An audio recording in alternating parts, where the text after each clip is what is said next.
Hello. Hi.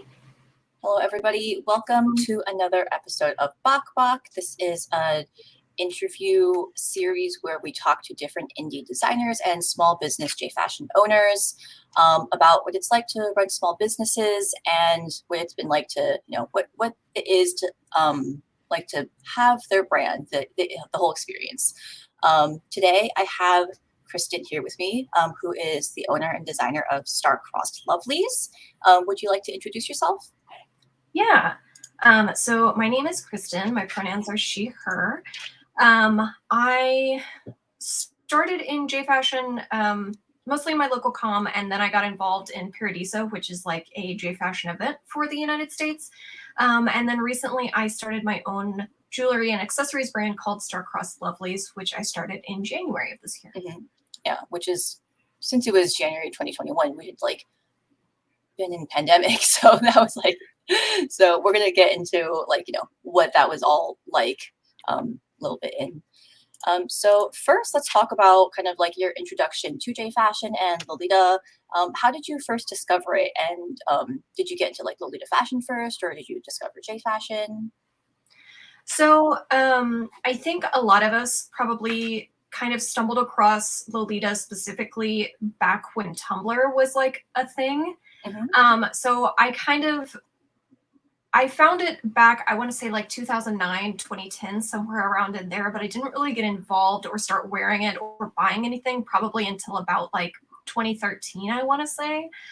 I've always loved period films or anything kind of in that genre. And so finding a fashion that was already made that kind of fit into that aesthetic was a godsend. And then also I've always been into anime and stuff like that. So it was kind of a perfect mesh of things I already loved. Mm-hmm. So yeah, I got involved in the community probably back in 2013. And that's when I started going to meets. Mm-hmm. Yeah. It's really funny to me because now I hear about people discovering Lolita through TikTok. And I'm like, oh, okay. But it's the same thing. It's okay, but that's we were on the platform back in the day, and now this is their platform, which is really fun. Yeah, it makes me feel really old though. And I'm also that's great. And I'm glad you found it, but also there are a lot better resources that aren't 15 seconds. So I assume that if anyone sees it and they are into it, then they'll just do more research. At least that's what I would love to think. I hope so. I feel like newbies fall into two categories. There are either the people who are very into it, want to be part of the community and learn everything they can, they're genuinely invested. And then there are also kind of the people that are looking for that instant gratification. Mm-hmm. And even if those people could become the second category, it's really hard to tell them just be patient. This takes a lot of time to build a wardrobe and get the things that you want. And, it's not, you can't just order it on Amazon and get it in 3 days. And I think that's really hard to explain to people who haven't been into it for very long. Yeah. I mean, I feel like everyone, when they start out, is probably pretty impatient, and it's I feel like I probably was, but yeah, it takes a lot of time. Yeah, it's a huge time investment, a huge financial investment, but also a huge time investment. Well, you didn't do this because you wanted to make lots of money? I just wanted to wear dresses, man. Yeah. Okay, so because you make jewelry and accessories, how did you get into making accessories? How did you learn how to make the things that you do? So I actually have a Bachelor of Fine Arts from the Kansas City Art Institute. Mm-hmm. And I majored in animation because I thought I was going to go work at Disney. But I kind of got my rose-colored glasses taken off of me midway through college, and I kind of felt like that wasn't really the direction I wanted to go anymore. But my fiance, through the last I don't know, 5 or 6 years, he's been really into 3D printing. He got some of the first 3D printers back when you would fund a Kickstarter, and they were we're gonna make this thing. So he had kind of kept saying, well, why don't you try making something? Why don't you use it, or let me help you use it, or stuff like that. And since I had that experience from animation, I had a background in 3D modeling and whatnot. And so I was okay, I'll try it. I'll make things that I like. And so I just kind of gave it a shot and sort of grew from there after doing a lot of experimenting. So yeah, my stuff is actually 3D printed and I make all of the designs myself. That's amazing. Yeah. But I'm a big baby when it comes to like normal resin. I never wanted to like get into all of that.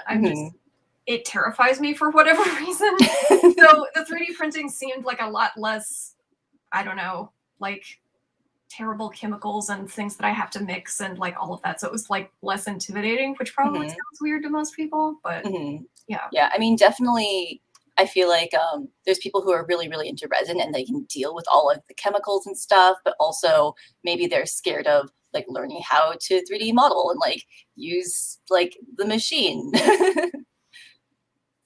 Yeah, I think that the normal resin process is probably a lot more easily accessible to people because you don't have to have like a machine or whatever to do it. And then there's the investment of like all of the resin you have to buy and blah, blah, blah. Whereas like with 2-part resin, it's just go get the stuff and mix it and like put it in a mold, which is great and awesome. And I really respect people who are that brave. But I dabbled in resin a little tiny bit when I was in art school and I could never get it to like cure all the way. And so I was like, no, we're done. We're not doing this again.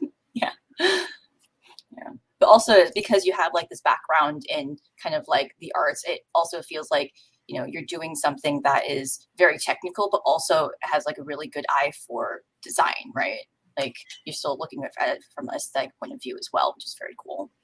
Yeah, I think art school was really, really helpful in terms of like, what do I want to say? I don't know that taste is necessarily the right word, but kind of like learning how to have an eye for things per se. And also just being open to critique and being open to like, this idea sucks. We're going to move on and do something else now, you know? Because I think that's really hard for people is that like if one thing doesn't work, it's like, well, okay, I'm quitting. I'm terrible and I'm not good at anything. So I'm just not going to do it anymore. So that was something that art school especially helped me learn was that whole critique process of like getting feedback is good. And sometimes being wrong is okay. Yeah.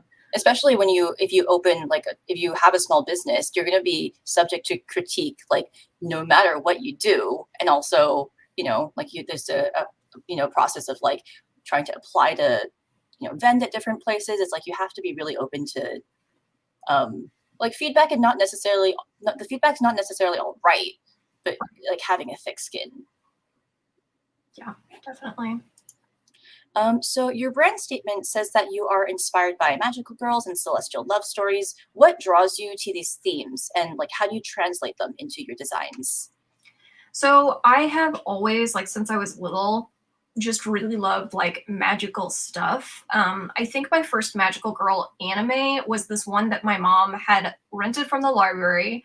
And my mom was like kind of the first sort of like pirating type, if you could even call it that. She would get like VHSs from the library and then record them so that I would have copies of everything that we borrowed. So I don't know how she got her hands on this thing, but there was this movie called The Magical Princess Gigi.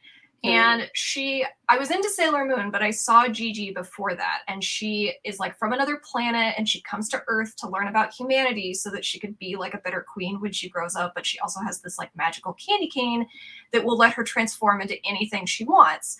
So I think that was kind of my first introduction to the whole genre. And I fell in love with it since then. And it's consistently been something that I've like come back to. So even in my like baby bat goth days in like high school, I was still really into like magical girls on like the down low, you know, because like if you're a goth, you can't really need all these pastel like fun things or whatever. So that's always just been really inspirational to me is like these girls that have like this secret magical power and like they can, you know, affect change and like do all these things that they want to, but like it's always a secret, right? Yeah. So I really loved that. And then I've always just really loved like tragic love stories. Like I'm very sappy about that kind of stuff. So I really love a lot of like ballet, especially. My favorite ballet is Giselle, which I don't know how familiar everyone is with ballet, but basically the premise is like the main character, she falls in love with this prince, but he's already betrothed to someone else. And so like she dies of a broken heart essentially. And then he goes to like find her and these like creepy ghosties called the Willies, they like take him It back gives me to the like, willies. yeah, they take him back to this like magical like this place in the forest like between life and death, and like there's this really like beautiful like ensemble that they do. And anyway, it's very sad because like she doesn't get to come back to life and be happy or anything like that. Like she's dead, the end, you know. But like I don't know, just stories like that for whatever reason, like this really like deep pining for someone else and like this really heartbreaking ending is always just like, that's the kind of hurt I want. Give me like that weird stuff. So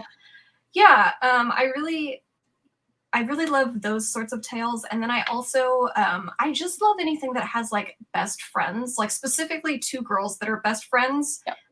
Like granted, a lot of that does kind of like tiptoe also into like Yuri themed stuff, which is fine. I'm not saying that's wrong or bad, but specifically like two girls being besties and like having the time of their life is a theme that I've always really appreciated, and I would love to see like more of that in mainstream media, honestly. Because I feel like a lot in our society there's so much pressure put specifically on like romance between one guy and one girl, and like that's the epitome of like your social standing. And I grew up in the 90s, so like like friendship bracelets and like best friend necklaces all over the place, and I just don't see that as much anymore. So I want that to come back, so I try to put a lot of those kind of themes into my jewelry as well. So yeah, all of that mixed together just gives me a lot of like good vibes, and like the nostalgia factor is really high for me. So that's kind of like how I mix all of that together. Yeah. So when you like are inspired by all these things and you have like all these ideas, how do you like how do you translate that from like idea into like finished product? Like what is your design process like, and how do you like, you know, start to make a collection from start to finish? So I have actually been using a sketchbook a lot more recently, which I kind of stepped away from that a little bit after college. I think I just, after the whole like, okay, I'm not going to go into the animation industry, I sort of like took a big step away from art for quite a few years. So anyway, I usually will like kind of write down ideas or sketch ideas or just like jot out like, this is a general feeling or aesthetic I'm trying to like tap into. I also, years ago, I used to keep my own Tumblr blog, and I kind of just would reblog like lots of images there that I liked looking at that would just give me inspiration, or like they had colors I liked or they had themes I liked or whatever. And so I'll kind of go back to that and like sort of like soak up all of that good energy and those ideas, and then I'll go back to my sketchbook and kind of sketch out things that I like. And then usually I work in Blender first. So I'll do some basic modeling in there and kind of like get all of the proportions of whatever it is I'm making correct, and like all of the shapes and like, what do I want to say? Like certain pieces I'll add like fabric wrinkles or things like that too, like these bows that I make. I spend a lot of time making the wrinkles on them actually in Blender.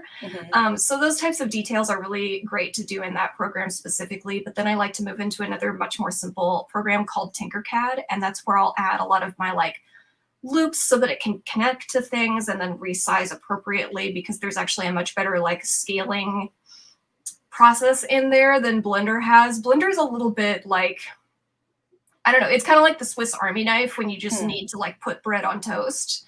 So I try not to like use it for simple stuff because it's too much. But yeah, and then it's just a lot of testing, honestly, because I mix my own resin colors in addition to actually printing and designing the objects myself. So that can take a lot of time, just depending on like, I usually have a color in mind, like very specifically, and it can take me quite a few tests to get right to where I want to be, because different resins will like absorb colors differently, and I've been experimenting with a lot of different UV resin dyes, and not every brand really like mixes the same way, et cetera, and so forth. So I have a lot of like plastic like test objects just lying around the house that I keep them in this bucket that I call the print graveyard.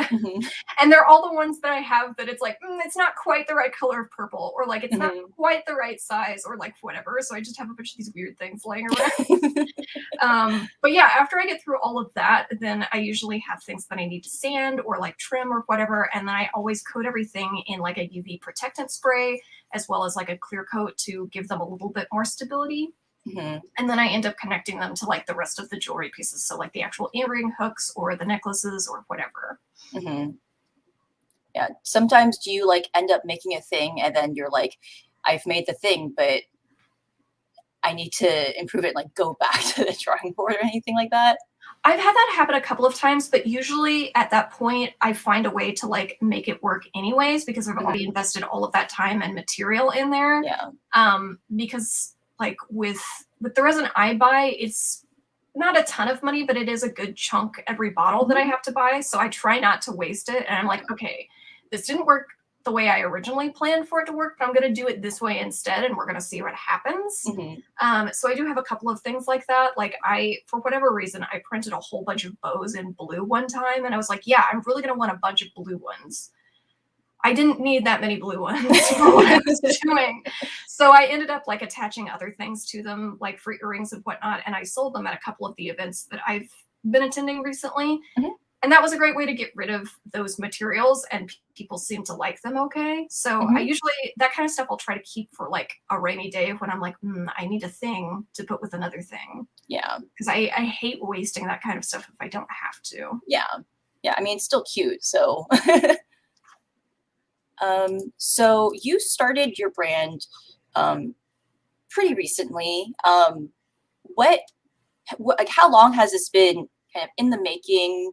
Did you, what made you decide to start your brand, and what's it like having done that, like, you know, in a pandemic?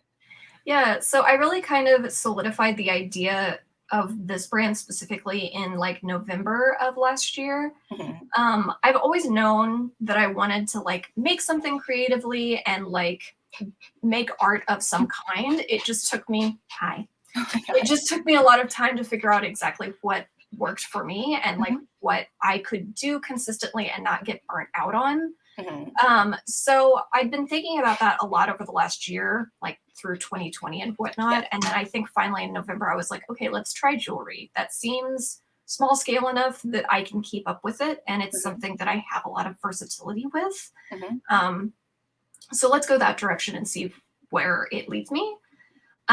So 2020, I spent most of my time like building all of my branding materials and whatnot. So all of my packaging, all of my like logo stuff and whatnot. And then I made the plan to launch in January of 2021 to kind of like start off the year that way.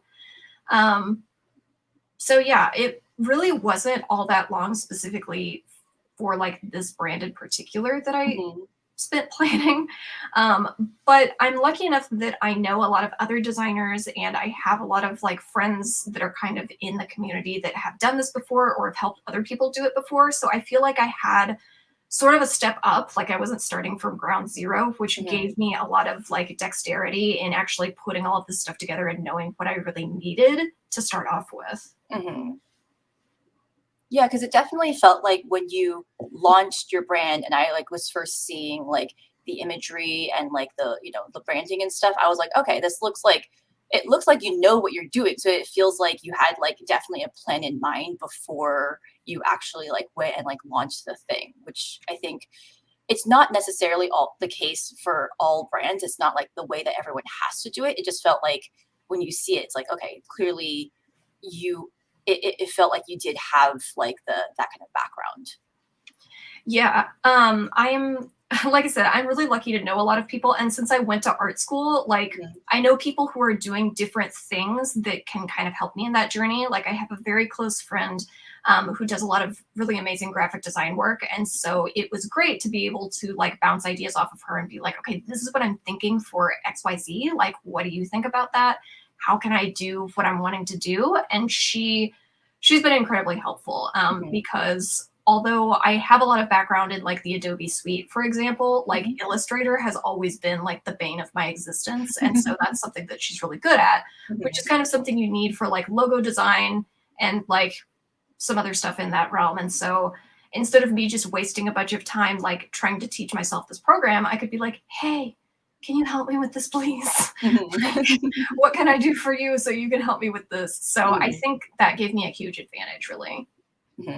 Yeah, and I definitely think like between all of the different like smaller designers that in the J fashion scene that like I've talked to, it feels as if it's helpful for pretty much everyone to have like different contacts or friends who are in the same community who can also like, you know, who does the same stuff and can help out with these things.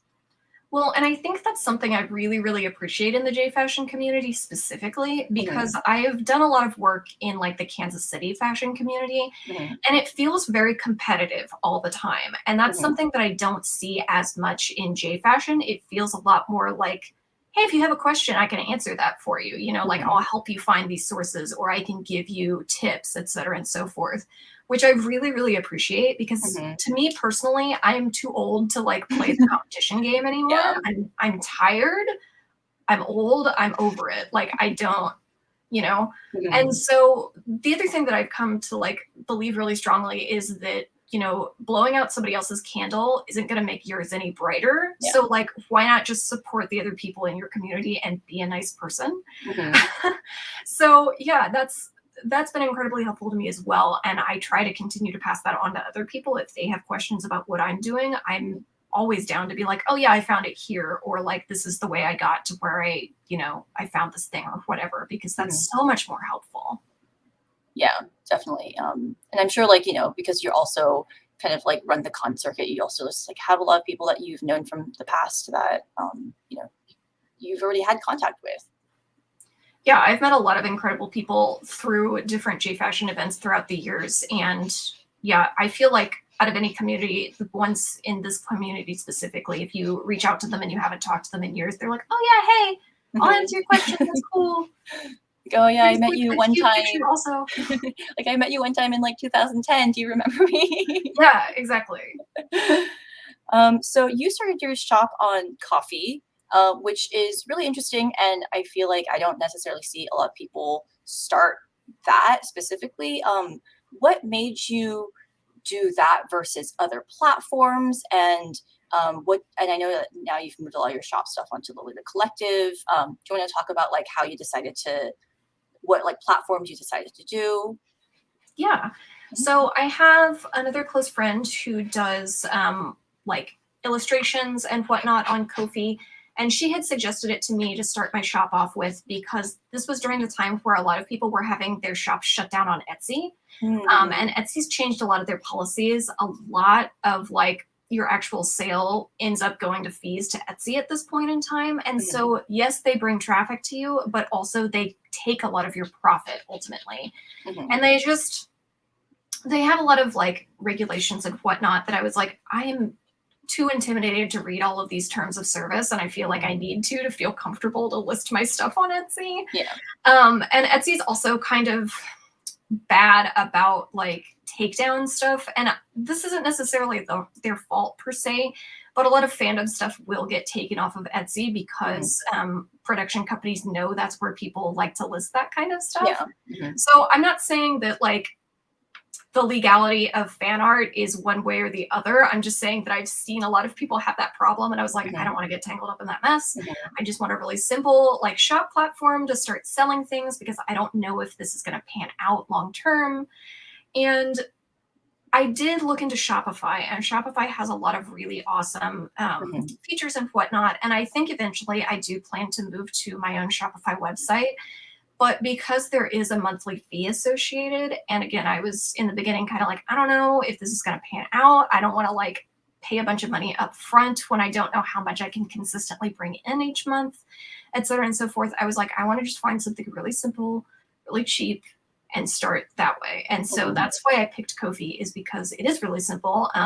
They basically have no fees. I started out with their like gold membership, which gives you like better listing options and a few other perks. I don't remember specifically on what it is, but it's $5 a month. Mm-hmm. Like, yeah. you really can't beat that. And they don't take any other fees other than that $5 and then like your PayPal processing, but that's a PayPal thing. It's not a Ko-fi thing. Mm-hmm. So that kind of seemed like a much smaller commitment and much more manageable for me, especially when I didn't need anything really complicated to just put things on the internet and be like, hey, if you want to buy it, here's the link. Mm-hmm. So I would absolutely suggest it to anyone who's just starting out and wants to just try selling online. Again, because the whole Etsy thing is just, it works great for some people, but I think it's also more complicated than it needs to be for a lot of people's purposes. Yeah. But yeah, after I kind of got started on Ko-fi, I was talking with Lolita Collective, and I ended up also listing items on there. And then after my last two conventions, after my last two conventions, I decided to reopen my shop specifically on Lolita Collective. And that's because as wonderful as Ko-fi is, it is very basic. And so I can't do any like sales or like discount coupons or like any kind of fun stuff like that, basically. And since I was also operating both on Lolita Collective and on Ko-fi, I was having to keep track of two separate inventories. And so if something would sell on one side, then I would have to update the numbers on the other side to make sure I didn't like oversell anything at any point of time. And that kind of gave me a lot of anxiety. So yeah, I decided to transfer everything over to the Lolita Collective site just because it simplified things for me. The shipping options were a lot better for people. And then again, like now I can actually run sales and give discounts and that sort of stuff, which will be really fun for the holidays and whatnot. Yeah. And also on Ko-fi, you have like your different membership tiers for like if people want to see things that are behind the scenes or like donate to you. How does that all work and what do they get with it? Yeah, so I have 4 different tiers right now. The basic tier is just $3 a month, and that gets you behind the scenes stuff. So any sort of like things in the making that I'm posting on there, you'll get to see. And then like regular content on that, as well as I make phone wallpapers. So those are available at that level. And I add a couple of those every now and then. I'm not on a specific schedule with those, but they're available starting at that level. And then the next one up is $5 a month, which you get all of that behind the scenes stuff. You also get like shout outs on my social media as a thank you for supporting me, et cetera, and so forth. And then up from there is $10 a month, and you get all of those benefits. Plus you get a sticker from me every month. So that's kind of a fun thing to get in the mail, and it's a great way to help support me. But then my latest tier that I added, which was actually at the suggestion of a friend, is the Scrunchie Club, because when I started doing conventions, I started making scrunchies. And they have like little handmade charms that I have on there that they've got my logo on them. They're super cute. But a lot of people really, really likes them. I actually at Planet Comic-Con, I had a lot of people come up to my booth and they literally saw my box of scrunchies and they were just like, scrunchies. And so I was like, okay, I'm onto something here. Yeah.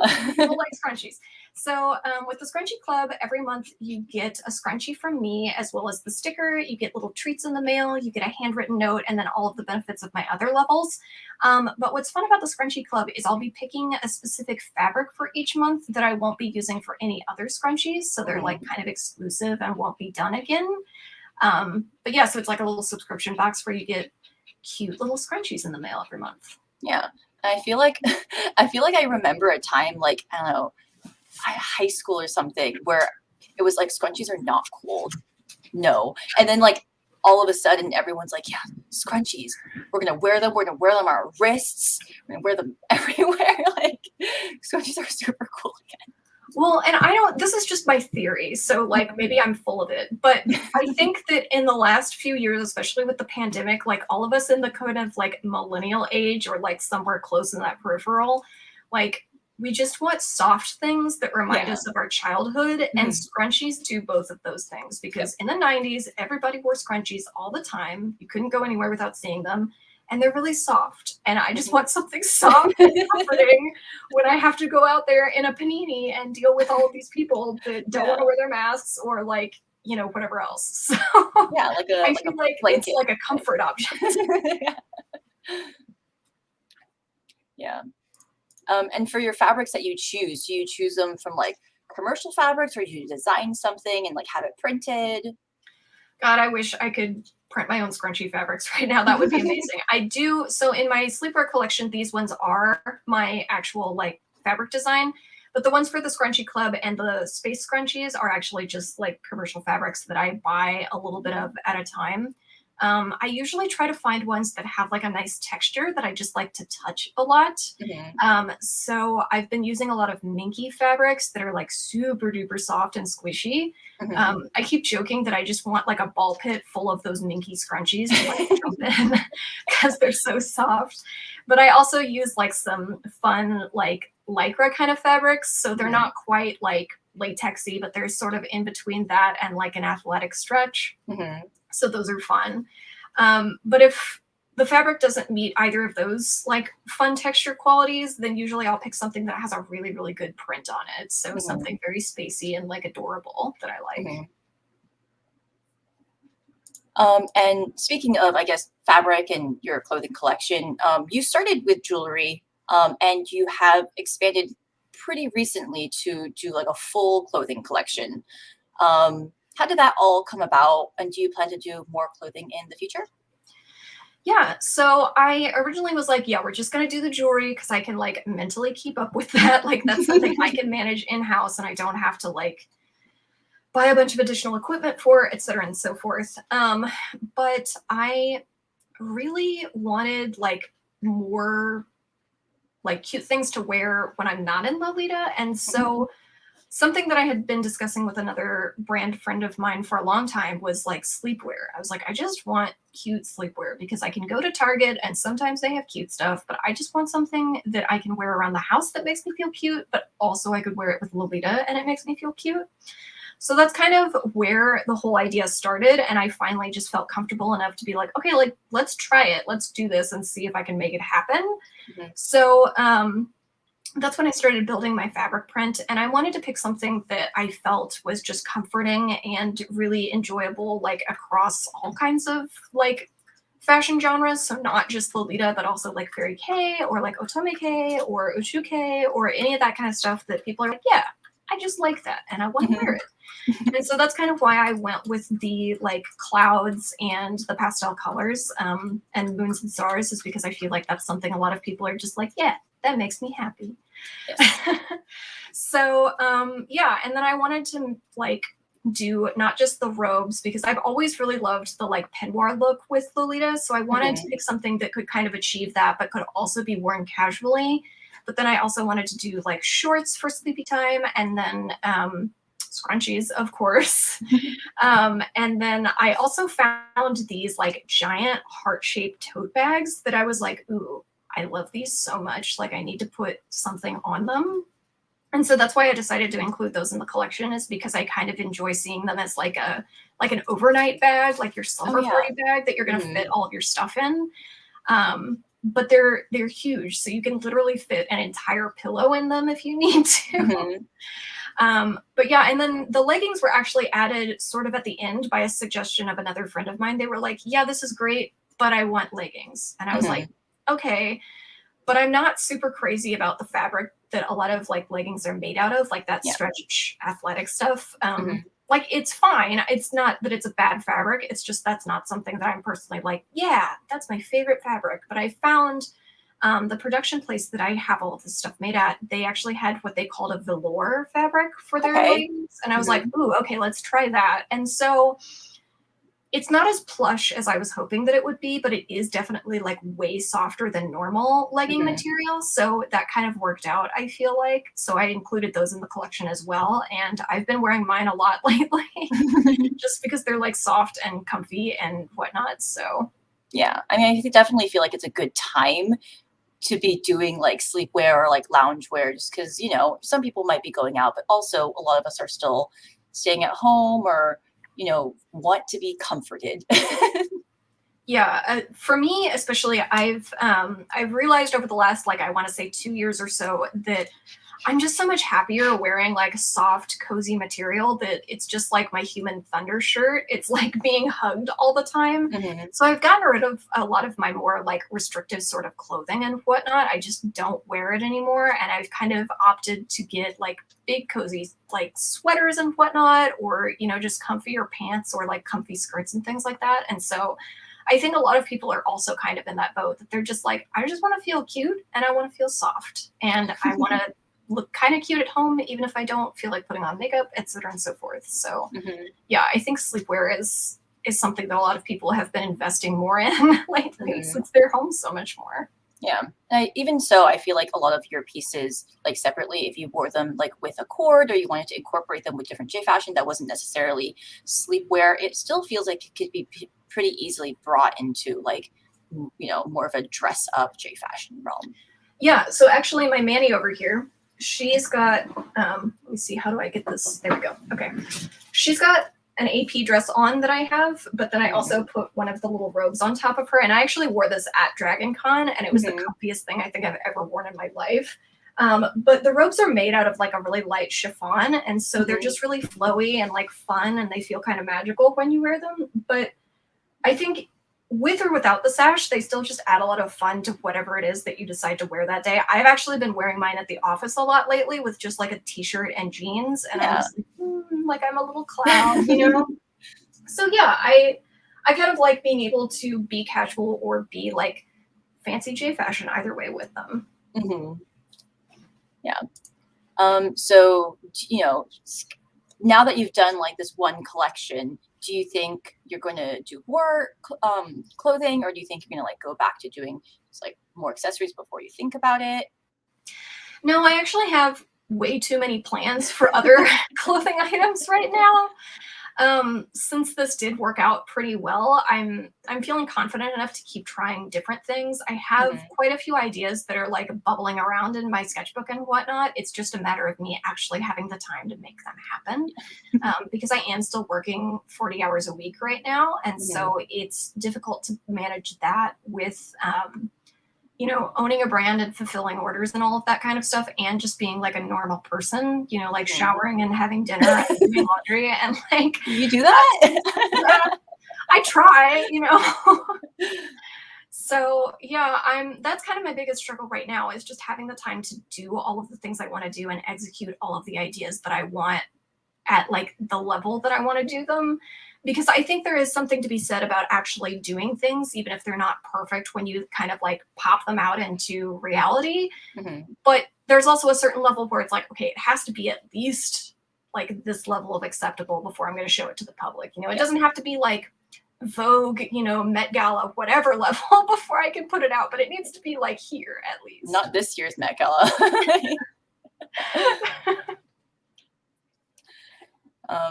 Yeah, we have a couple comments in chat. Respect. Also, here's Moss Badger.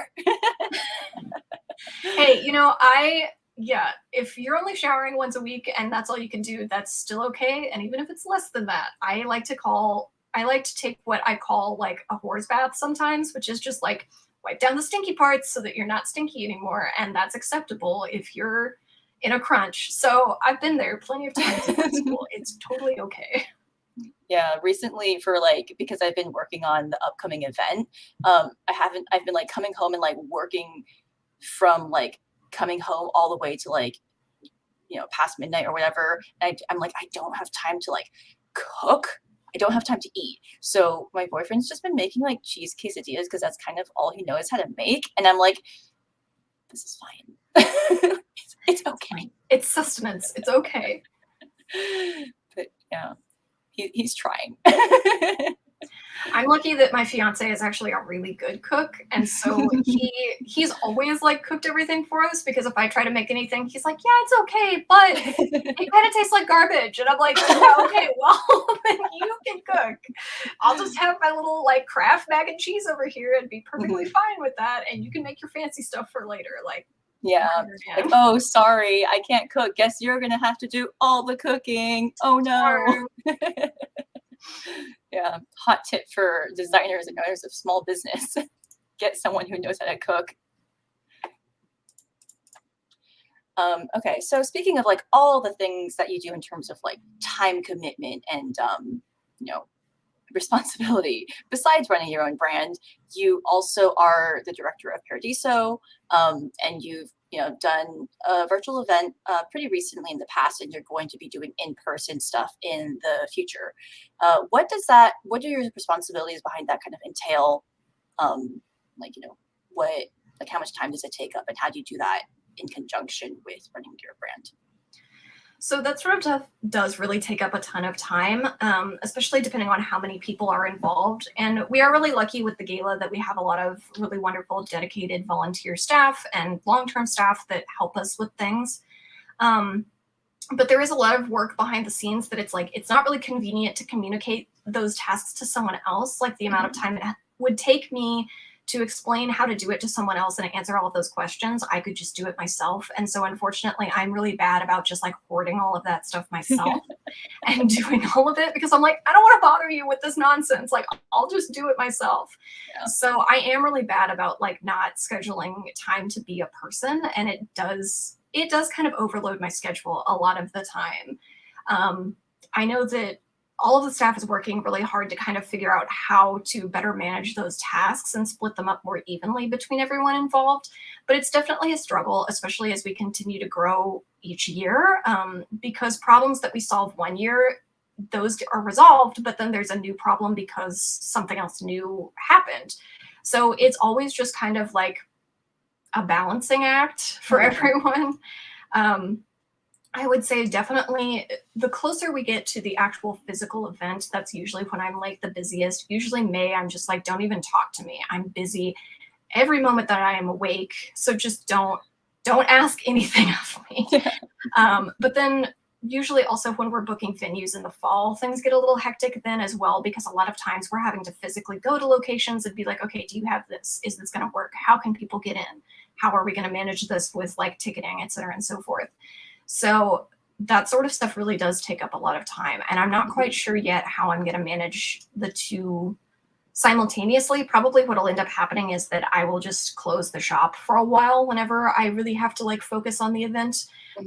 But hopefully like we can continue to, manage that as things grow bigger and whatnot. But I've had all this extra time with the pandemic because I haven't been doing the event because we didn't think it was safe to have a bunch of people in one place at a time. So it did give me an opportunity to really like explore what I wanted to do. But yeah, I'm not 100% sure how I'm going to manage both at the same time yet. And because you have kind of like this experience running like a larger scale event, do you feel like this gives you a little bit more experience when it comes to like dealing with different kinds of responsibility when it came to opening your own brand? I think so. Yeah. I think it also helped sort of like having expectations for how to get involved as a designer. Since I'd been on the opposite side of like trying to get people involved in an event, like, hey, I need to reach some designers, or I need to reach attendees, or I need to, communicate with these people that are involved in other ways. Now I kind of have an idea of like, oh, okay, if I don't get an email back, it's probably not that they hate me. They're just overwhelmed and busy. And so like, maybe I just need to find another person to email. And also like knowing all of these people that do run events, I can ask them like, hey, I want to do this thing. Who should I contact? And not feeling like shy or worried about asking for that information. So I think that's definitely helped a lot. And then also knowing both sides of it, I think will help us make the event better each year for our vendors and for our fashion show contributors and things like that, because you can see the perspective from both sides of like, okay, as an event organizer, these are my parameters. This is what I can realistically offer. And then making it worth that to the people who are participating, and also seeing like their problems and being like, oh, okay, this was a huge issue. Like this was a bad communication. They needed this sooner. They needed more resources, et cetera, and so forth. So knowing those sorts of things from both sides is really helpful, I think. Yeah. And you did mention that you have been able to attend a couple like in-person conventions recently. Yeah. So, you've been able to sell at them. What's that experience been like? And like, what are some events that you are excited for in the future? So it's been really good, actually. I was really happy to see that Planet Comic Con was really good about enforcing the face mask situation. We didn't really have any issues with that. And so I think that will reflect positively for Paradiso when we ask people, you know, hey, you need to wear your mask to be able to get in, et cetera, and so forth. And actually knowing that that is manageable, I think that everyone involved in events is like, oh, I'm scared to ask, but I'm afraid of what will happen if I don't enforce that. So it's like, it's a two-sided sword kind of a thing. But yeah, Planet went really well. They did manage that part of it. They also capped the number of people who could go in, which I think really helped in a lot of ways, because then people weren't standing in as many lines for as long. You could actually get to the things that you wanted to get to, et cetera, and so forth. I know that some of the people I was sitting next to in the vendor hall were a little bit disappointed that they didn't have more traffic, but I think that's just, you know, it's a symptom of the situation, unfortunately. But then I also attended Dragon Con, and they were doing the same thing. And they also went a step further, and they required everyone to show proof of vaccination or a negative test within the last like 2 or 3 days, I think is what they were requiring. So knowing that people would comply with that was also really like positive for me personally, because it's like, oh, okay, like people care enough to go to this event that they will comply with these rules, which again, I think that there's so much in the media of people like, oh, well, I'll never get vaccinated, or I'll never do this, or you can't tell me to wear a mask, blah, blah, blah. Seeing that that's, you know, not the case for people who really want to be involved in this stuff is really reassuring, I think. Yeah. And like, you know, not to like generalize or anything, but I feel like being in like, you know, in the J fashion community and like seeing the things that other people have posted about, it does feel like people who are active in this kind of thing are a little bit more, they tend to be a little bit more pro like vaccine and like masking and being safe and that kind of thing. I agree. Yeah. And that was something that we noticed when we decided the first time to postpone, is we were like, okay, I hope people are understanding. I hope people will, you know, agree with this decision for the most part. And I don't think we really received any pushback from anyone other than like, oh, I'm sad I don't get to go, but like, I totally understand. And I appreciate you guys taking the, you know, steps to keep people safe. So I do think that the J fashion community is unique in that way, both because I think that people care about each other a little bit more, like there's a lot more empathy in the community. And I also think that a lot of people in this community specifically do fall into those like really, you know, what do I want to say? The category of like high risk. I think a lot of the people involved in the community are somewhere in there. And so there is a lot more understanding and a lot more respect for those sorts of decisions. Yeah, I agree. It definitely feels like people are happy to be understanding and like change the way that they're going to go about doing something because they understand that it affects other people. Yeah. So heartwarming. Respect for fellow people. Amazing. Yeah. The bare minimum. Oh my gosh. So besides running your brand, doing Paradiso, and also clearly having a full-time job, you also have like cosplay pictures on your social media. You do cosplay. How long have you been cosplaying? What are your favorite characters that you've done? Yeah, so I've been doing cosplay probably since I started Lolita. Honestly, I would say a lot of my current like longtime friends are both Lolitas and they're into the cosplay community. So we're kind of this very tight-knit little like group of similar interest people. And most of those people are in my current Senshi family, which that's probably my most like dedicated cosplay project right now. Is I am in a Sailor Moon group with a bunch of other really wonderful people who are really dedicated to it. And we spent a lot of time putting that group together, and we're really like specific about who could be in it because we wanted to make sure that it was really chill and that everyone there could communicate like, hey, you know, I'm having this issue or I need help with this or whatever.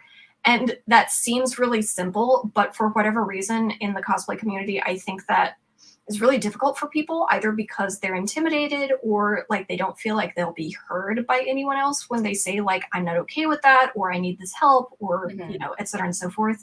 I also think cosplay, a lot of people get really competitive and they really want to like get cosplay famous or whatever. And I think that's a symptom of people who are just getting into the hobby and they're like, oh, I see, you know, like Yaya Han and I want to be just like her. And so they think that, again, like blowing out somebody else's candle is going to make theirs shine that much brighter.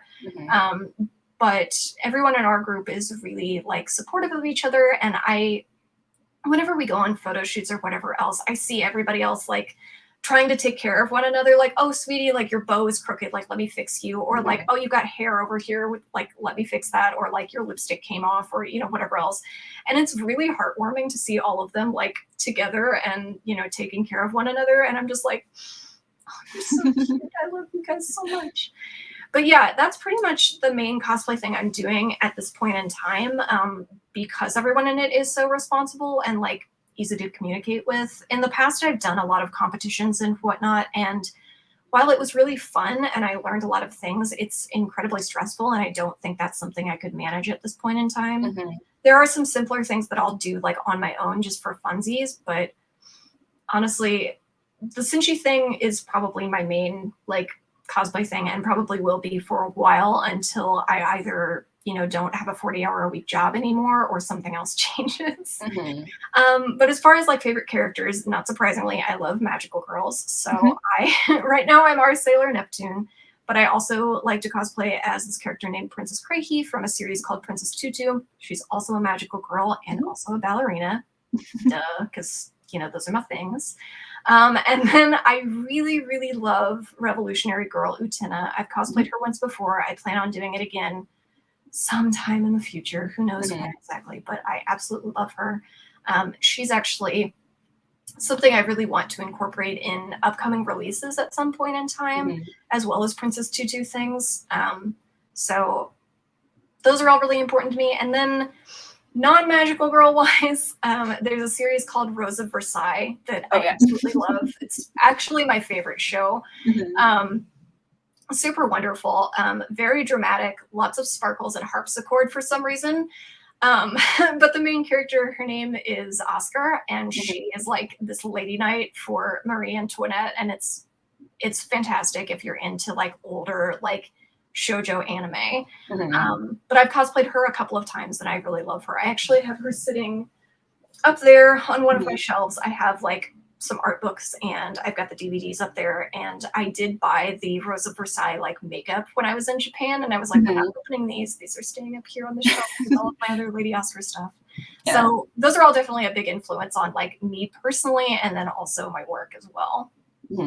Do you remember when they released the Rose of Versailles tissue boxes? I wanted them so bad, and I couldn't get my hands on them. Like, I couldn't find a shopping service that could get a hold of them. Oh my god! But God, they're so good because they're all crying so dramatically, and I'm like, I was like randomly in Japan at the same time, and I didn't get any for myself, but one of my friends did buy them so that she could give them to someone who like asked for it specifically, like bring me back a tissue box. Well, that's one series that for whatever reason, like Japan has just continuously like released weird like merchandise for. And so whenever that stuff comes up, I'm like, it's so good. Like, I need it. I think one of my favorite things that I've ever seen is there was like a minivan commercial that they did with the people who were in the original musical, because they've done multiple musicals for the show. But they were basically trying to explain that like this minivan is so huge that you can scoot the seats back and get all this room in here. And so they've got Oscar and they've got Andre in the car together, and like one of them scoots backwards. And so then they're like shouting at each other dramatically, like, oh no, you're so far away. How will I reach you? It's the funniest thing. I'm like, this is the best marketing I have ever seen in my life. I love it. I would buy that minivan just because of this commercial. So I just love seeing like new weird ways that they incorporated and stuff. They're still doing it. I mean, Rose of Versailles came out in like the 70s, so it's, you know, it's old now. Like I think the cultural impact of it has like it's huge in terms of like just mainstream stuff, but also specifically when it comes to its influence on J fashion probably. So it's just like it's a big part of like the past and like how it has influenced like what we do now. Well, when Bobby and Kaye from Triple Fortune were here with us, we were at dinner one night and they were talking about anime, and I told them, like, yeah, Rosa Versailles is my favorite, and they were like, oh, we actually went to this like specific like Rose Garden exhibit for Rosa Versailles recently, and it was really cool. And I was like, I know, I saw the pictures and I was so sad I couldn't be there. Yeah. So yeah, that's definitely high up on the list for me. Mm-hmm. So, between like Pure Duso and like, running your brand now and doing cosplay, clearly you're very, very busy. How do you relax in your free time? Do you have free time? No, I know.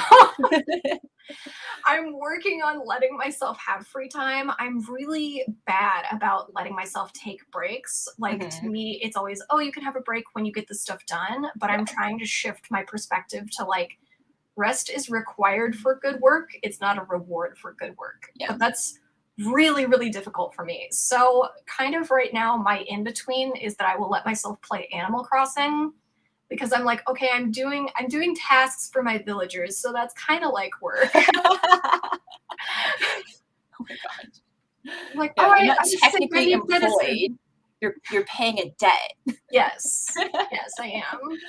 Except really my villagers are paying a debt to me because I'm the one that builds all the bridges. I'm the one, like doing all the work here. Like, what have you done? You contributed 5 bells? Oh Thanks, my gosh. Man. Like, it's like that. I feel like it's a freeloader. picture of like a cat or something looking really angry. It's like, I do all the work around here kind of like thing. That's me. That's me, man. And like, my fiance has never played Animal Crossing before, and I kind of forced him to get into it with me because I was spending so much time playing it at the beginning of the pandemic that he was like, I'm lonely. I was like, okay, well, we'll do Animal Crossing and then you can play with me. But he had never experienced it before, so he didn't really understand the game mechanics at all. And he was like telling me I was mean for kicking out like villagers that I didn't like from my island. I was like, Nick, they're freeloaders. Like, I am the owner of this island. I do all of the work. I say who gets to live here. And so he would like give me crap about it. But then when he started playing, he was like, oh my God, I hate Phoebe. Like, I want her off my island. I'm like, see, you pay for all these bridges. You built that ramp. Like, you had to, get a 3-star island so you could build that hill over there. Like, you pick who you want on your island. It's fine. Those are the rules. Yeah. And it's kind of like, I guess, like a little bit ironic because you've made like a loungewear and sleepwear collection. It's like, I can't relax. No, I can't. I can never turn off. Even like at nighttime, I'm sitting there in bed like, all of these ideas. And I'm like, shut up, Christen. You need to sleep. This is dedicated rest time. Shut up. Yeah. It's really hard for me though. Okay, so we have a couple of questions left that are a little bit more like serious or like, end thoughts kind of things. So since you have started as a brand owner and indie designer, what would you say are your struggles, or like what have you encountered that you've struggled with? For me right now, the struggle is working a 40-hour-a-week job that I'm not emotionally invested in, and then also having time for my brand stuff, because I struggle that throughout the day I'm sitting there working on things that I don't, I'm not really that interested in. And I'm having all of these ideas that I want to work on when I get home. But then by the time I do actually get home, I'm tired. And again, I have to eat food and shower and do laundry.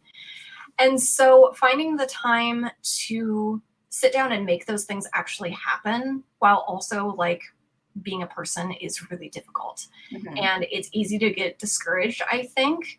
So that's something I'm actively trying to like balance and figure out when would be the right time to transition out of 40 hours. I'm not quite there yet, but that's kind of like long-term end goal, is I would like to be able to focus on this specifically, as well as like the J fashion events I'm involved in, because those are truly what I'm like passionate about. And those are what make me get up out of bed in the morning. It's not printing t-shirts for sportswear, which is what I do for 40 hours a week. So that's a big struggle for me right now. But I think anyone who is, trying to start a brand or even has a brand right now, I think social media reach is really difficult for everyone. I think that all of the algorithms keep like changing. And once you think that like what's working, then that doesn't work anymore. And so it's really easy to get discouraged and think like, no one wants to look at my stuff. Nobody cares what I'm making. And that's not really true. It's just that the algorithm is not showing your stuff to people. And so you think like, oh, I've made all of these posts about this thing, like no one's buying it. And then you find out actually no one knows about it because they're still not seeing your ads. Like you have to be really aggressive and not just like post on social media, but I think you also need to connect with people personally and be like, hey, check out my stuff, go look at my thing, follow my thing. And it's hard not to feel like you're being annoying about it. It's hard to not feel like you're just screaming into the void. So I would say anyone starting now or anyone who's in that mess right now, like we're all there.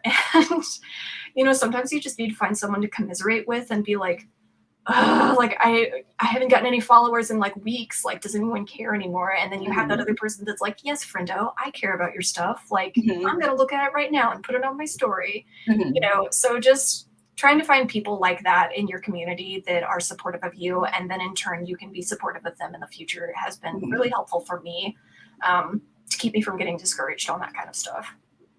Yeah, definitely on like the social media front. I'm not like sure how true this is because I'm not like the social media expert in our group, but I think that if you have like a brand account and if you don't like pay for ads, they like show your stuff less, and it's like,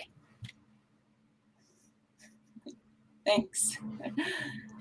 Yeah, and that's why you'll see people doing like giveaway posts or whatever, where it's like comment on the thing and then you'll be entered, is because then that'll drive your algorithm higher because they're like, oh, look at all these people engaging with this. It must be interesting. And so you have to play these stupid games to like outsmart it. And it's exhausting.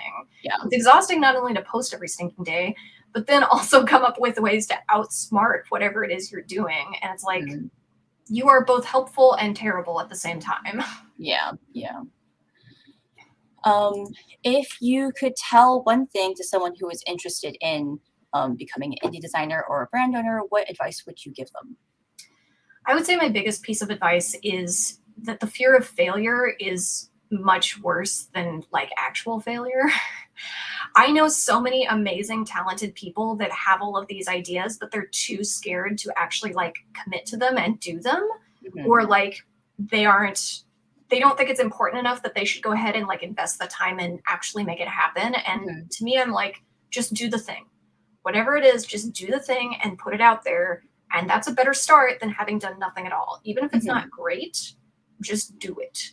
Because there are so many people out there that steal those kinds of ideas and then they profit off of them later, you know, and they may not even be that original or unique or whatever. So if they can do that, then like you have more than enough power to make your ideas happen too.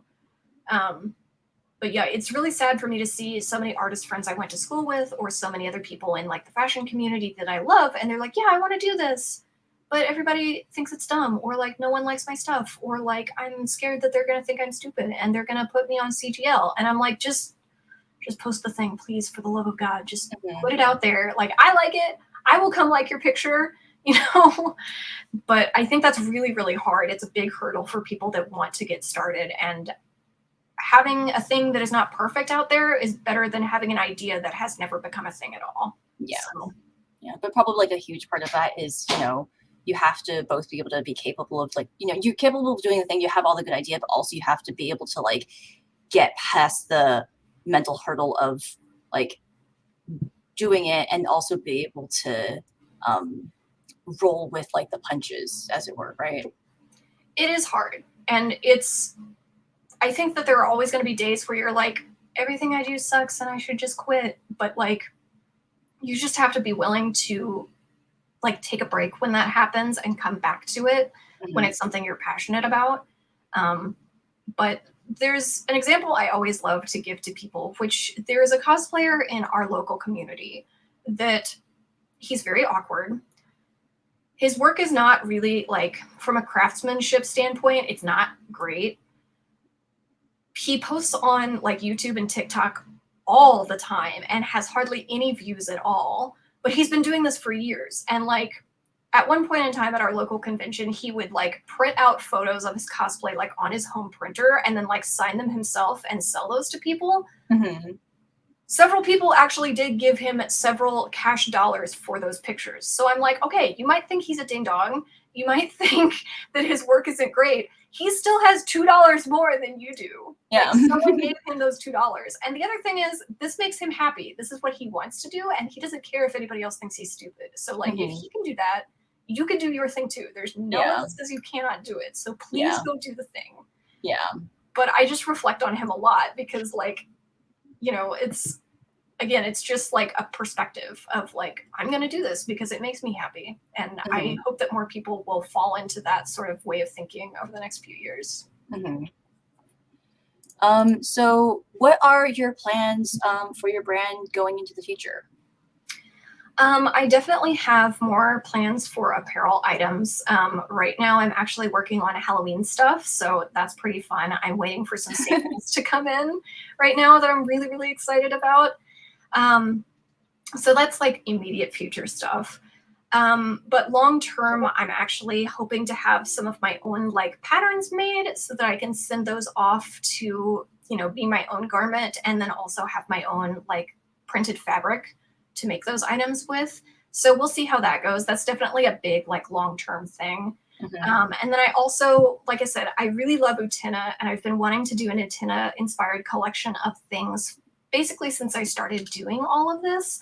I've just been really picky about the materials and like the level of quality that I want them to be made in. And so I've been holding off until I can kind of reach that like level that I'm dreaming of.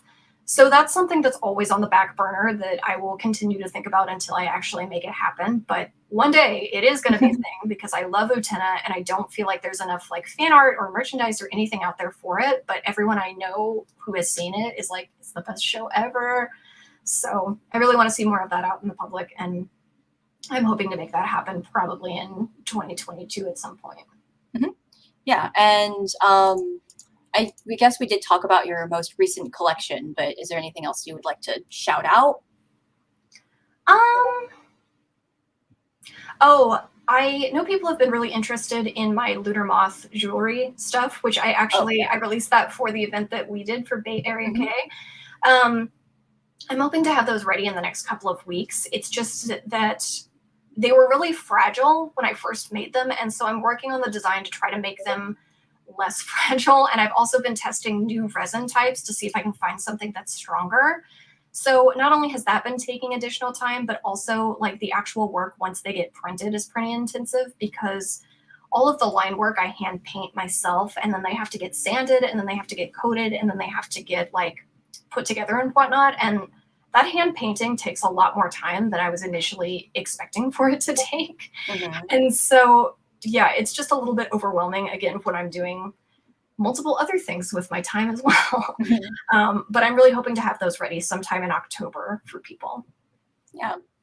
And I know those like sold out really fast, and people are like, we want the moths. I know. I feel like that's the only thing I hear about from people. I'm like, here, look at my scrunchies. And they're like, moths though. And I'm like, okay. Give us the moths.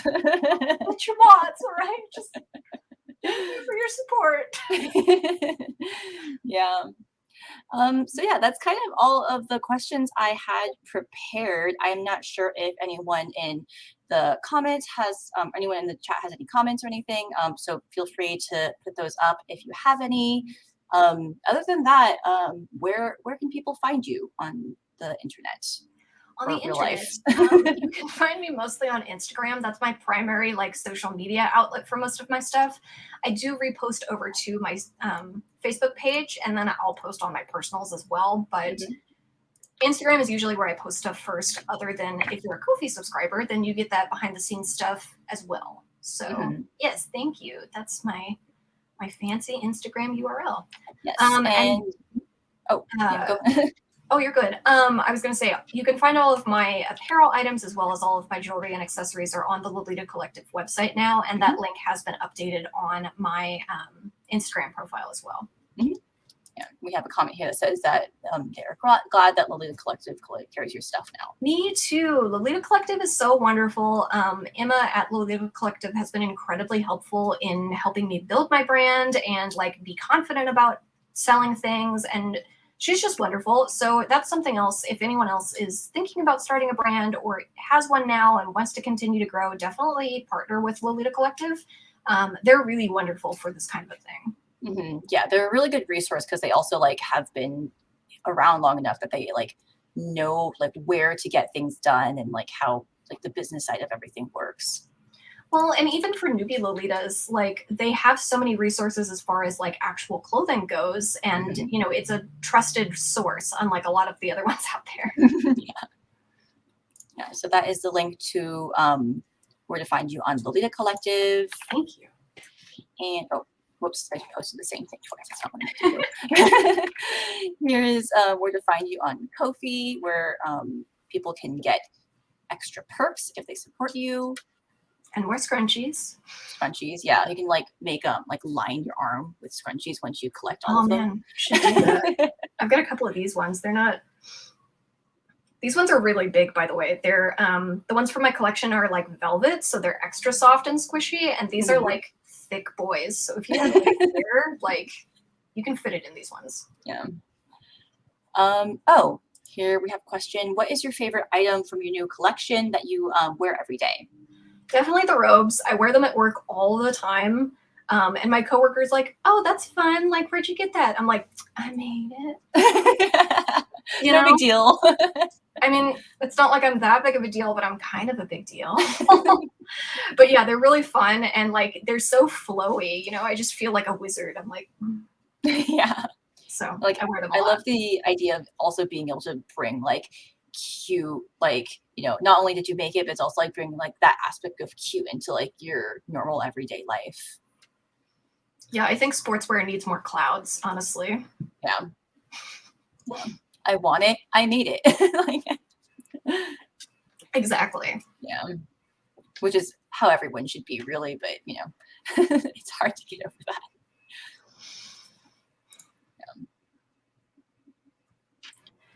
Yeah.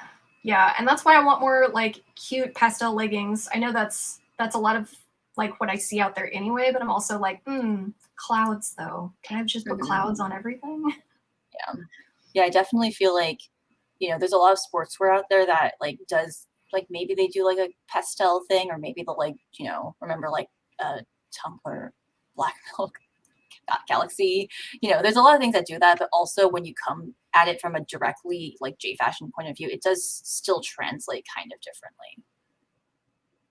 Well, I know that Adidas had like a whole bunch of like pastel sneakers that they were wearing or that they were doing for a while. And I was like, yes, Adidas is killing it. But like, I can't wear Adidas at work because they're a competitor brand. So I'm like, Nike, you need more pastel sneakers and I will buy them so that I can wear them at work.